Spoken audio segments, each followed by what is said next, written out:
CTS를 시청하시는 시청자 여러분 안녕하세요. CTS 스페셜 크리스천 초대석의 김정희 사모입니다. 안녕하세요. 전인무 목사입니다. 오늘은 칼국수 스토리라는 책을 내시고 활동 중이신 마일도 성장연구소의 마일도 목사님 모시고 함께 이야기 나눠보도록 하겠습니다. 목사님 반갑습니다. 네, 반갑습니다. 네, 먼저 시청자 여러분들께 소개 좀 부탁드릴게요. 안녕하십니까. 마일도 성장연구소를 운영하고 있는 마일도 목사입니다. 반갑습니다.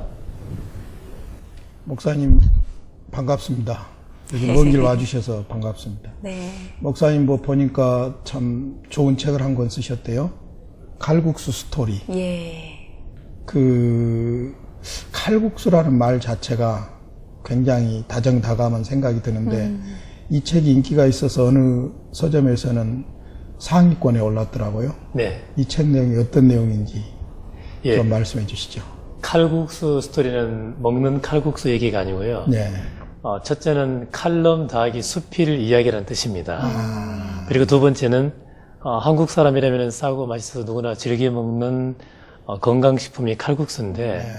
이처럼 우리 영혼에 이 책도 별명이 되기를 희망하는 비유식 제목입니다. 대개 어떤 내용들입니까?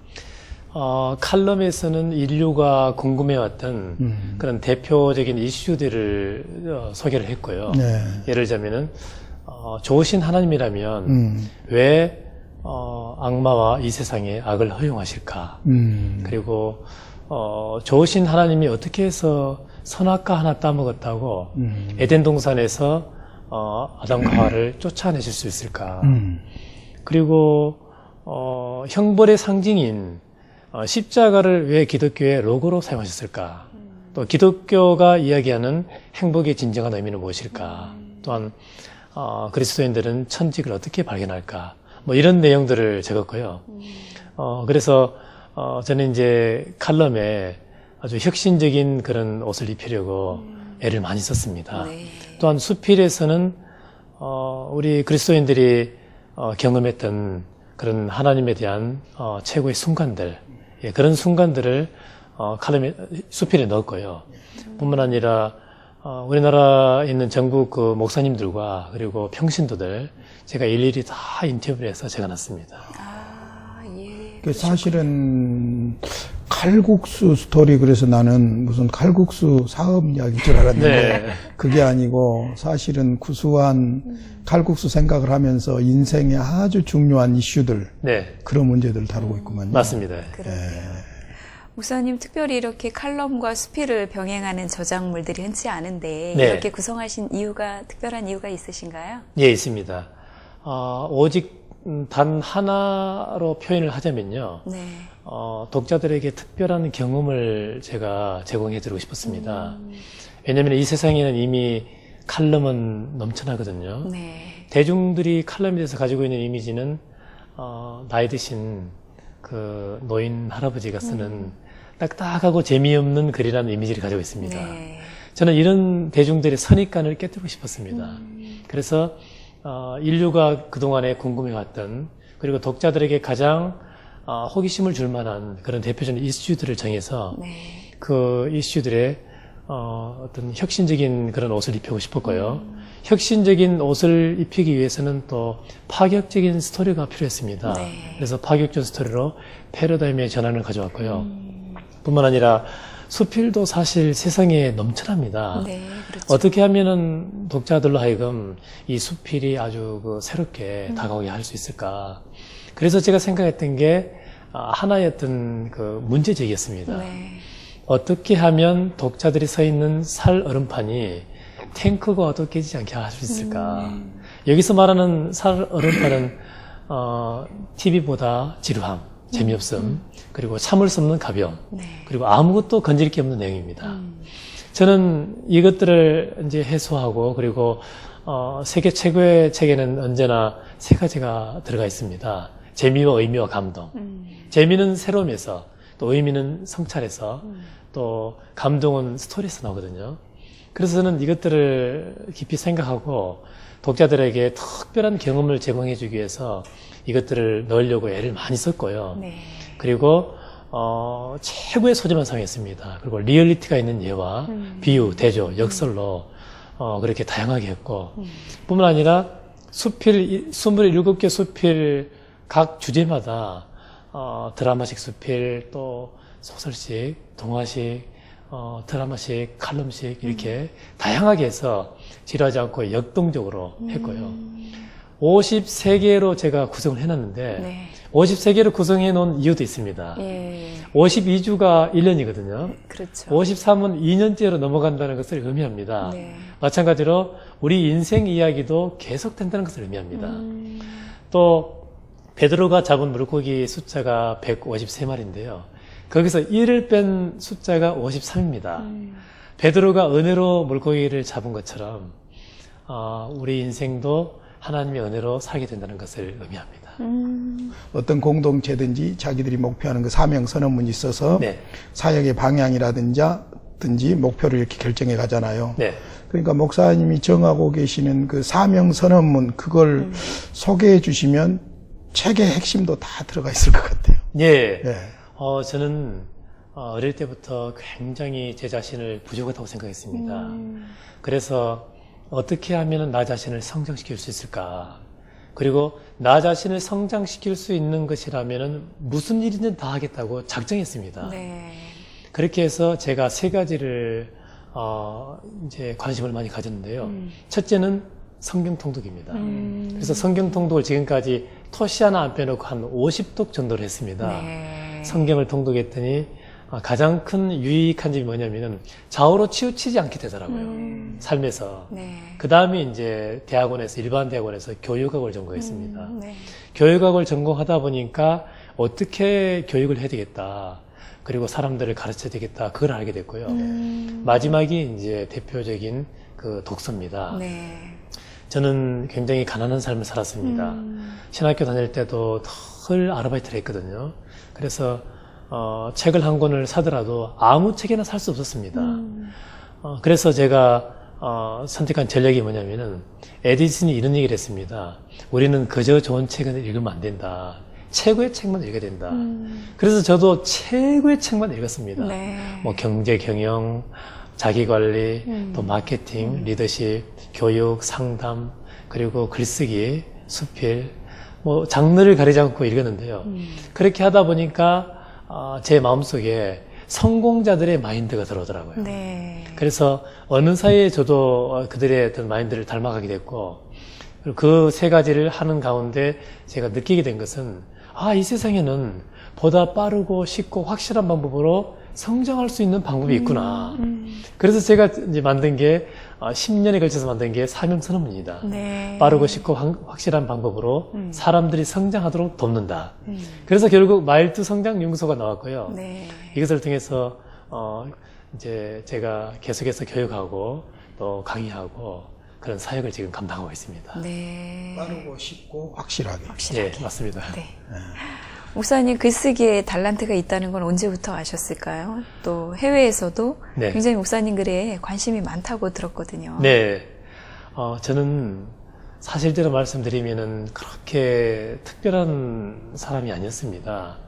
가난해서 고등학교를 2번 자퇴했거든요. 그리고 실제로 어렸을 때부터 뭐 장학금도 한번 타본 적도 없고, 아까도 말씀드렸지만은 3가지를 놓지 않았다고 말씀드렸습니다. 신학교 들어가서도 굉장히 열등감에 빠졌었습니다. 그리고 미국의 이민간 누님에게 편지를 썼습니다.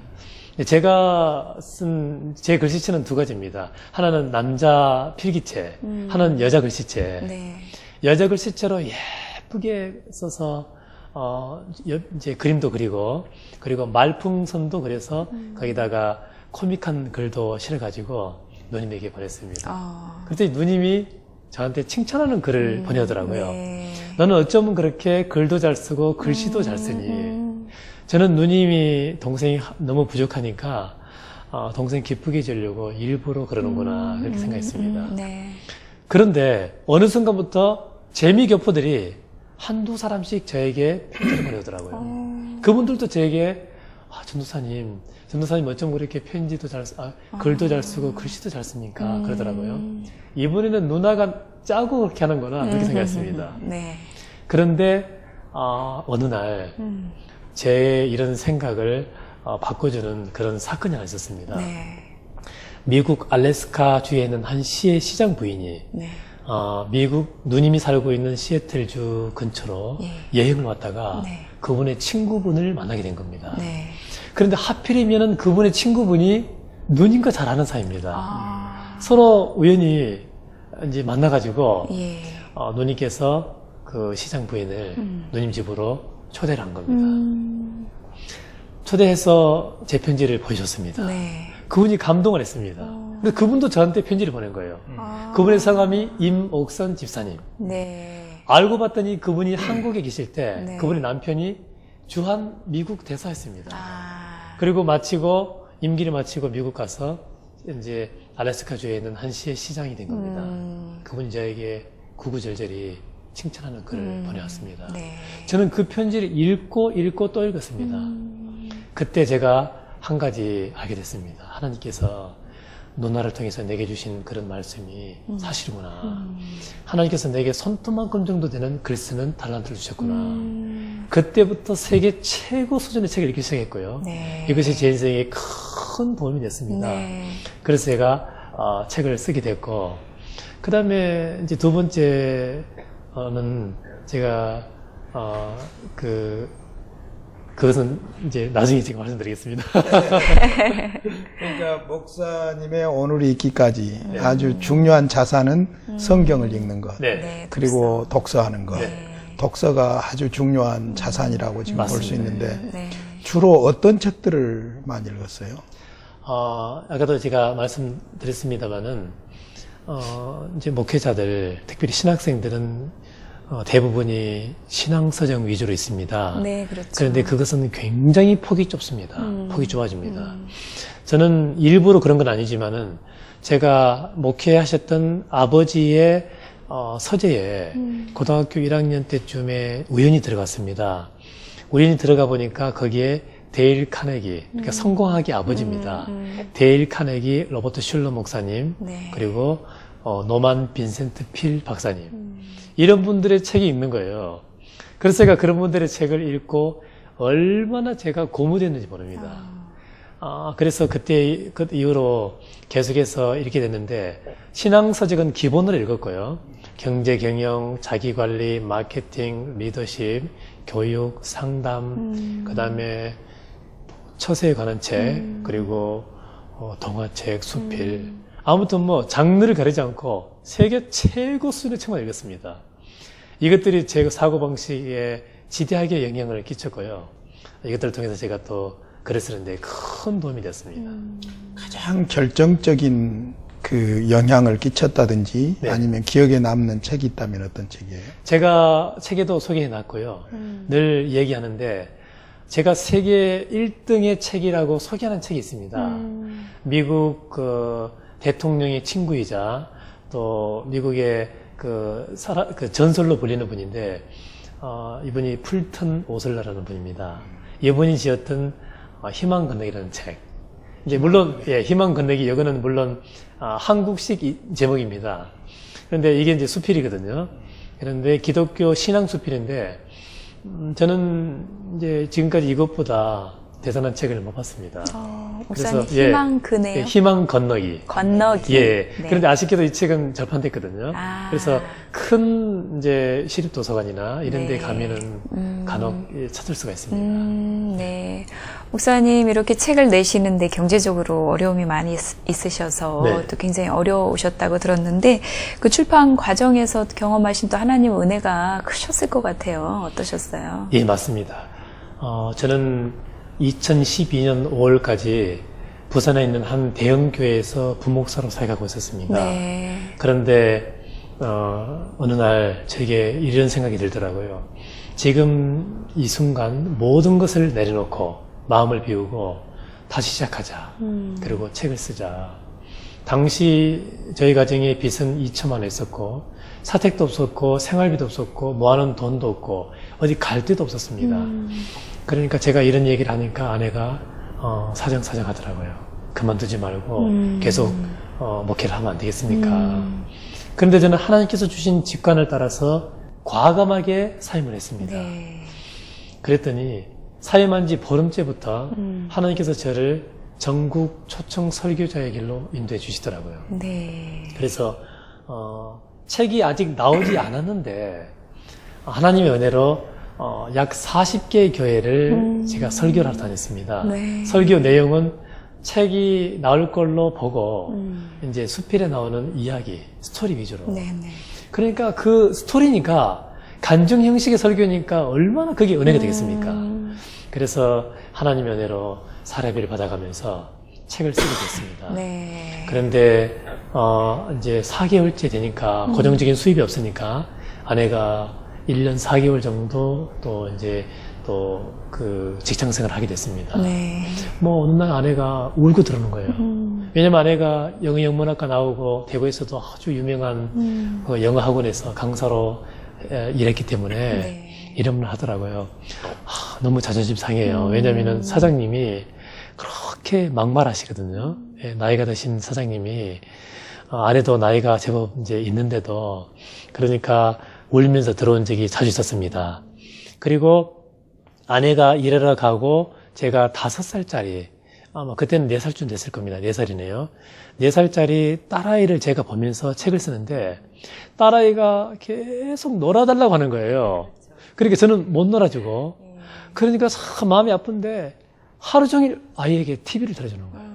그리고 저는 글을 쓰고 또 이제 뭐 중학교 다니는 아이 또 초등학교 다니는 아이가 학교에서 갔다 오면은 계속 놀아달라고 하니까 글을 못 쓰고 새벽 12시부터 아침 7시까지 7개월을 걸쳐서 책을 썼습니다.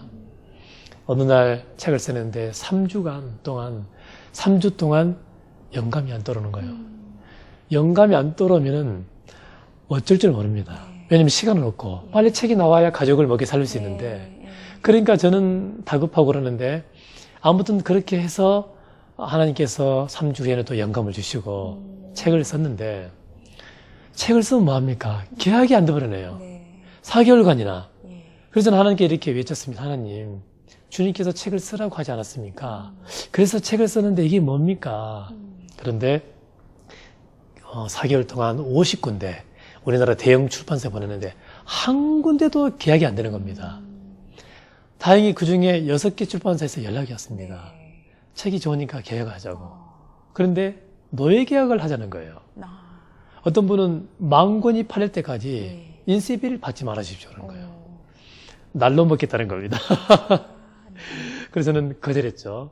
어떤 분은 또, 저의 이름으로 판매를 하면은 잘 안 되니까, 자기 이름을 그냥 얹어가지고 저보고 2천만 원을 내라 하더라고요. 예. 그러면은 잘 팔린다고. 그것도 제가 1인제 거절했죠. 그리고 저는 포기했습니다. 포기하고 사비로 이제 100건만 찍어가지고 포기하자. 그렇게 다 포기하고 절대 절망 가운데 있는데 하나님께서 제게 2번째 책 들풀의 기쁨이라는 우화 아주 5분 분량입니다. 짧습니다. 그것을 저에게 아이디어와 제목과 그 내용들을 폭포수같이 쏟아부어 주시는 거예요. 제가 항상 고백하는 게 있습니다. 주님께서 불러주시고 제가 적었다. 그걸 써가지고 부산에 있는 세계적인 화백에게 찾아갔습니다. 선생님, 제가 이걸 썼는데 이 우화가 안 좋으면 쓰레기통에 던져버리시고 좋으면 선생님께서 공저자가 되어서 이것을 그림을 그려주십시오. 출간해서 이제 책을 내고 또 세계적으로도 이것을 수출할 생각입니다. 그분이 그 자리에서 2번을 읽어보시고 이런 말씀을 하시더라고요. 제 입으로 이런 말씀 드리기 죄송한데 사실대로 말씀드립니다. 목사님, 이것은 앞으로 세계를 깜짝 놀랄 만한 책이 될 겁니다. 그렇기 때문에 제가 목사님과 계약을 하겠습니다. 그때 하나님께서 제게 주신 그 위로와 그 격려 얼마나 가슴이 터질 것 같더라고요. 그런데 여기서부터 하나님의 놀라운 계획과 섭리가 있습니다. 이 위로를 주시고 난 다음에 서울에서 바로 출판사에서 연락이 온 겁니다. 목사님, 제가 바빠서 늦게 봤습니다. 이제 봤는데 보니까 너무 좋아서 그러는데 다른 출판사와 계약을 안 했으면 우리와 같이 합시다. 그래서 이 출판사와 계약을 하게 된 겁니다. 예. 신바람이 났습니다, 이제. 그런데 계약을 하면 뭐합니까? 5개월간 출간이 안 되는 거예요. 책이 안 찍어 나오는 겁니다. 네. 그래서 저는 실망했습니다. 책이 빨리 나와야 가족을 먹여 살릴 수 있는데. 그렇죠. 그런데 나중에 5개월 후에 이제 됐는데 이것도 전화위복입니다. 늦어짐으로 인해서 5분의 유명 인사들로부터 추천 글을 받게 됐고요. 그리고 사실 이 디자인을 제가 작업했습니다. 네. 출판사에서 의뢰한 그 프로 디자인 회사에서 4개를 저한테 보내왔습니다. 근데 이제 하루 전날까지 제가 결정을 해야 되는데 보니까 마음에 안 드는 거예요. 왜냐면 책의 성격과 안 맞은 겁니다. 네. 네. 하나님 어떻게 하면 좋아요. 그날 밤새도록 끙끙 앓고 있는데 주님께서 제게 아이디어를 주시는 겁니다. 밤새도록 작업해서 나온 게 이겁니다. 출판사 보냈더니 목사님 이게 더 좋습니다. 그래서 이게 나온 겁니다. 모든 게 하나님의 은혜입니다. 네. 하나님께 하나님께서 모든 손을 영광을 이루시는 돌립니다. 하나님. 예. 네. 그렇게 인고의 고통 속에서 네. 이제 옥동자가 탄생을 했어요. 네. 그 칼국수 스토리가 목사님의 어떤 애정과 또 간절한 기도와 이런 열정들이 들어가 있는 것 같은데 그 중에서 목사님이 가장 소개하고 싶은 내용이 있다면 하나 해주시죠. 예. 검정 비닐 봉다리라는 제목인데요. 제가 일부러 사투리를 넣었습니다. 왜냐하면 그 주인공이 저에게 그렇게 말씀하셨으니까. 예, 봉다리라고. 2007년도 7월에 연단했습니다. 구미에서 개척교회를 한 지 불과 몇 달 안 된 이영성 전도사님. 네. 그때 연세가 51세였습니다. 이영성 전도사님이 구미 시립도서관에서 책을 읽고 계시는데 집에서 아들로부터 전화가 왔습니다. 아빠, 구미 기독교 서점에서 연락이 왔으니까 빨리 한번 가보세요. 전도사님은 무슨 이유인지도 모른 채 달려갔습니다. 가보니까 대구에서 왔다고 하는 한 여자 여자 집사님이 와 계시는 거예요. 그 집사님이 자기 이야기를 하시는 겁니다. 사실은 제가 오늘 대구에서 집에 있는데 저희 시어머니께서 이런 말씀을 하셨습니다. 얘야, 내가 이 검정 비닐 봉다리를 오늘 아침에 장롱에서 끄집어냈는데 네가 이걸 구미에 가면 이게 필요한 사람이 있을 거니까 너가 그분에게 좀 전해주고 오너라. 어머니, 그분이 누구입니까? 나도 모른다. 하나님께서 인도해 주실 것이다. 그래서 이분은 어디로 가야 되는지도 모르고 기차를 타고 구미역에 내린 겁니다. 구미역에 내려서 한 15분 정도를 걸어가다 보니까 구미 기독교 서점이 보이더랍니다. 저기 가서 사장님께 그냥 드리고 오자. 그리고 막무가내로 들어가서 사장님, 제가 이런 이유 때문에 왔는데 혹시 사장님 이렇게 기억나시 추천해 주실 만한 그런 교회나 신실한 목회자 없습니까? 그래서 그 사장님께서 이영성 전도사님을 추천해 주신 겁니다. 이영성 전도사님이 이제는 자기 이야기를 했습니다. 이 여자 집사님이 이영성 전도사님 이야기를 들어보니까 너무 마음에 들었습니다. 그래서 전도사님, 제가 전도사님 얘기를 들어보니까 하나님께서 이것을 전도사님께 드리라고 한 것 같습니다. 그러므로 전도사님께서 이것을 가져가십시오. 그래서 받아서 교회로 온 겁니다.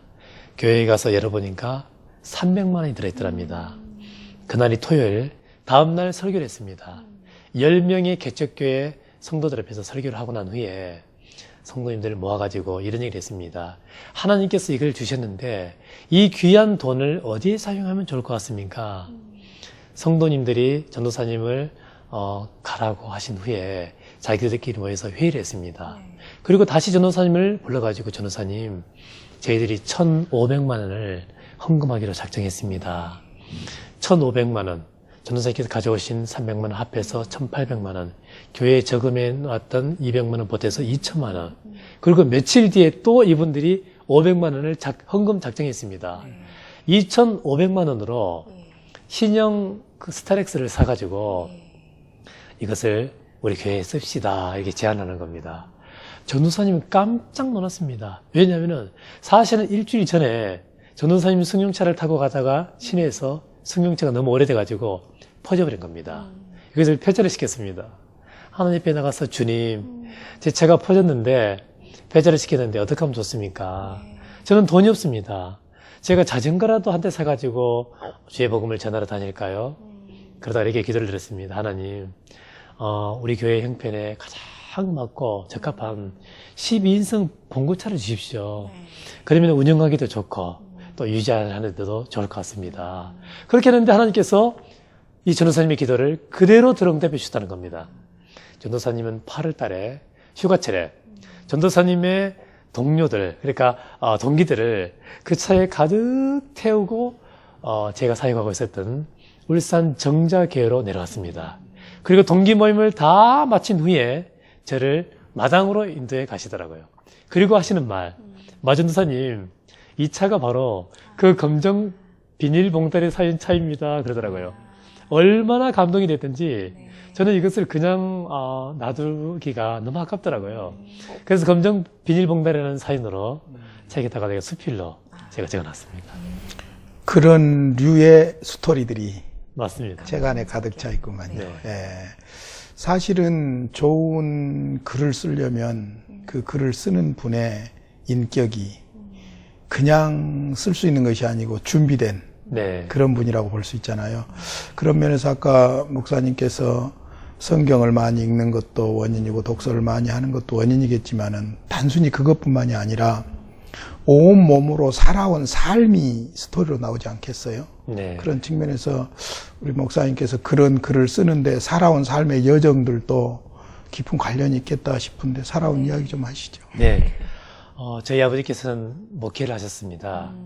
그런데 1984년도 아버지께서 54세쯤 되셨을 때 하나님께 이렇게 기도를 드렸습니다. 하나님, 저희 자녀들은 아직 어리고 그리고 또 주의 양들도 목양을 더 해야 됩니다. 그러므로 60세까지만 더 살게 해주시면 자녀들 다 양육시키고 또 성도들 목양을 다 한 후에 주님의 부르심에 응하겠습니다. 그렇게 기도를 드렸습니다.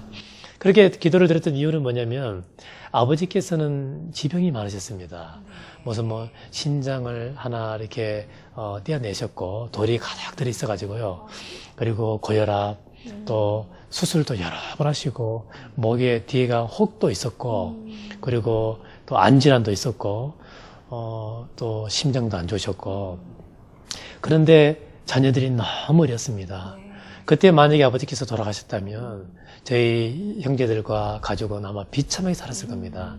그런데 하나님께서 아버지의 기도에 응답해 주시고 아버지께서는 극적으로 회복하셨습니다. 그리고 이제 아버지께서 그 기도를 까맣게 잊고 계셨습니다. 그런데 아버지는 잊고 계시지만 하나님께서는 그 기도를 기억하고 계셨습니다. 1991년도가 됐습니다. 제가 신학대학 1학년 들어갔을 때 제 여동생이 그때 고3, 남동생이 고1이 됐을 때 아버지께서 뇌출혈로 쓰러지셨습니다. 그리고 이듬해 1992년도에 돌아가셨습니다. 그때가 정확히 61세. 네. 그러니까 하나님께 기도드린 그대로 된 것이거든요. 그리고 아버지께서 돌아가시고 난 후에 이제 목회를 못 하시니까 교회에서 나오고 어디 갈 데가 없었습니다. 어머니는 광주에 치과 부부집에 식모사로 들어가시고 또 저도 대구에서 이제 학교를 휴학하고 온갖 아르바이트를 하고 지냈고요. 여동생도 직장 생활하고 남동생도 혼자 자취하면서 이렇게 힘들게 공부를 하고 그 이후에도 10년 넘게 우리 가족은 고생을 많이 했습니다. 그때는 하나님을 원망을 많이 했습니다. 하나님이 어떻게 해서 이렇게 우리 가족이 아버지께서 빨리 돌아가셔가지고 고생을 하게 하십니까? 그런데 그 이후에 시간이 지나면서 깨달음을 주셨는데 그때 아버지께서 돌아가시는 게 얼마나 감사한지 모릅니다. 왜냐하면 만약에 54세에 돌아가셨다면 저희 가족이 굉장히 많이 비참하게 살았을 겁니다. 그런데 60세에 돌아가심으로 말미암아 저희 가족과 형제들이 홀로 서기 할 수 있는 그런 어떤 계기가 됐습니다. 아버지께서 돌아가실 때쯤이면 그래도 홀로 서기를 할 수 있는 그런 나이는 됐었거든요. 그때 홀로 서기를 함으로 인해서 세상에서 고기 잡는 그런 방법을 저희들은 익혔습니다. 훈련을 받았고요. 그리고 만약에 아버지께서 60세에 안 돌아가시고 그 이후에도 계속 또 사셨다면 저희 가족들과 아버지께도 굉장한 고통이 있을 겁니다. 왜냐하면은 그 질병을 가지고 계속 사신다면 정말로 살아있는 것 자체가 고통일 수도 있거든요. 그래서 오히려 빨리 돌아가심으로 인해서 지금 천국에서 아마 행복하게 잘 살고 계실 것입니다. 그래서 그런 부분에서 참 감사드리고 이 모든 것들이 돌이켜보면 하나님의 섭리이자 은혜라고 생각합니다. 네. 아유, 목사님, 아까도 말씀하셨는데, 그 어릴 때 그 참 경제적인 어려움으로 인해서 고등학교도 2번이나 자퇴를 하시고, 또 그 후에는 검정고시를 보시고, 신학대학도 또 가시고 하셨다는 또 사연도 저희가 들었는데, 참 그 가운데서 누리신 하나님의 은혜, 기적들도 참 많이 경험하셨을 것 같아요. 오늘에 이르시기까지. 네. 예. 저는 가난해서 학교를 2번 자퇴했고요. 그리고 검정고시 시험을 쳤습니다.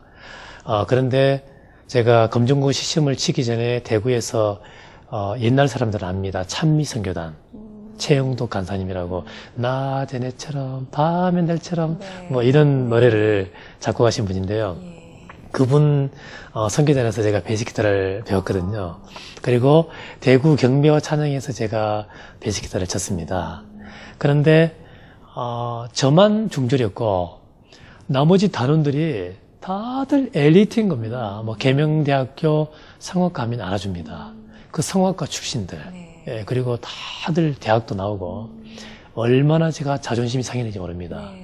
결국 제가 오토바이 사고를 통해서 모든 것을 그만두고 집에 내려가서 검정고시 시험을 쳤습니다. 그런데 시험이 제가 학원을 안 다니니까 합격이 안 되는 거예요. 그렇죠. 이게 60점 밑으로 떨어지면은 이제 번호격 처리가 되거든요. 그러니까 60점 이상만 이제 되는 과목만 합격이 되고. 그런데 수학과 이제 영어가 떨어졌습니다. 제 마음속으로 수학과 영어는 내 평생 혼자 공부해도 안 될 것 같다 그런 생각이 들더라고요. 그래서 절망 가운데 있는데 8월 달에 시험을 치는데 하나님께서 극적인 기적을 베풀어 주신 겁니다. 나라에서 시험 문제를 낸 그 출제자가 실수를 한 겁니다. 네, 그래서 수학 시험 문제가 실수를 내가지고 나라에서 이 수학 시험 몇 문제에 대해서는 모든 그 시험 치는 수강생들 합격체를 해준 겁니다. 누구를 위한 하나님께서 저를 위해서 그렇게 기적을 베푸시다고 저는 믿고 있습니다. 예, 목사님 성년이 되셔서도 어릴 적부터 쭉 너무나 그 경제적인 어려움이 많이 있으셨는데 또 참 그때마다 꿈을 통해서 하나님께서 목사님과 하나님과의 그 관계 회복을 원하셨다는 그런 말씀을 들었는데 어떤 이야기인가요? 예, 그것도 사실은 제 책이 나오게 된 원인 중에 하나인데요.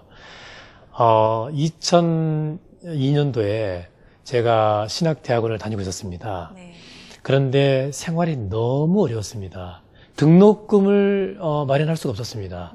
그래서 등록금을 구하기 위해서 휴학을 하고요. 그리고 이제 논술회사에서 취직을 했습니다. 그런데 논술회사에서 6개월 만에 제가 1등을 하게 된 겁니다.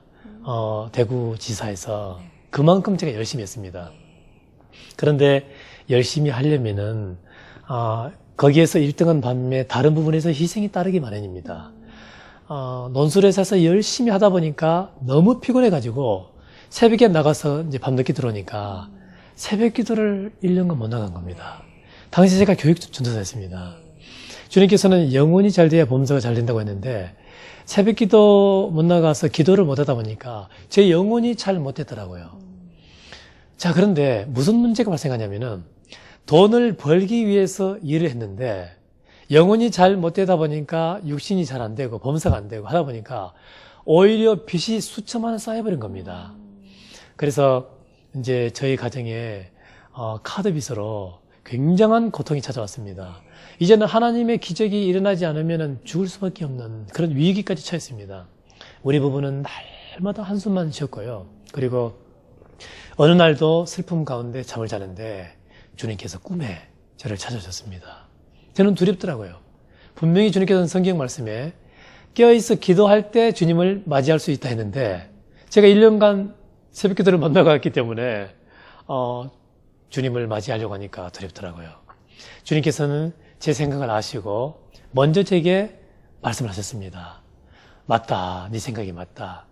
너가 나를 만나려면 나에게 기도해야 되는데 새벽에 와서 기도하여라 그러시더라고요. 여기까지만 말씀하셨다면 저는 개꿈으로 여겼을 겁니다. 그래서 주님께서 여기에 부연 설명을 더해 주시더라고요. 네가 새벽에 와서 기도하되 4시부터 5시까지 기도해야 된다. 왜냐하면 그때가 나를 가장 잘 만날 수 있는 시간이기 때문이다.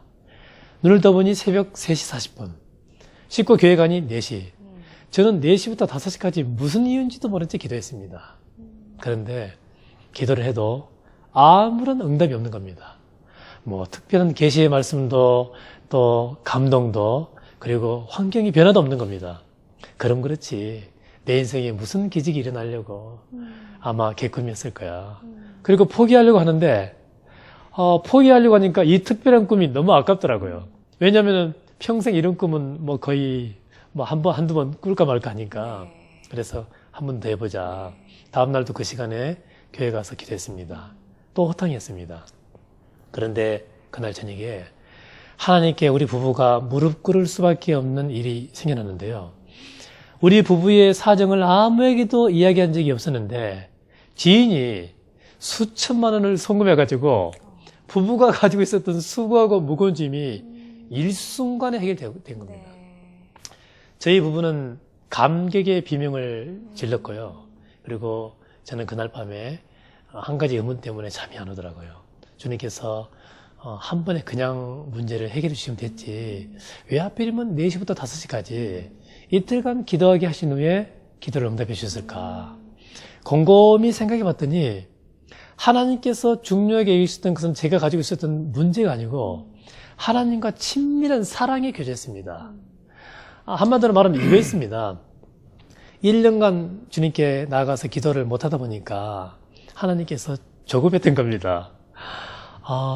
모두가 가장 깊이 잠든 시간인 새벽 4시부터 5시 사이에 네가 교회로 좀 나와라.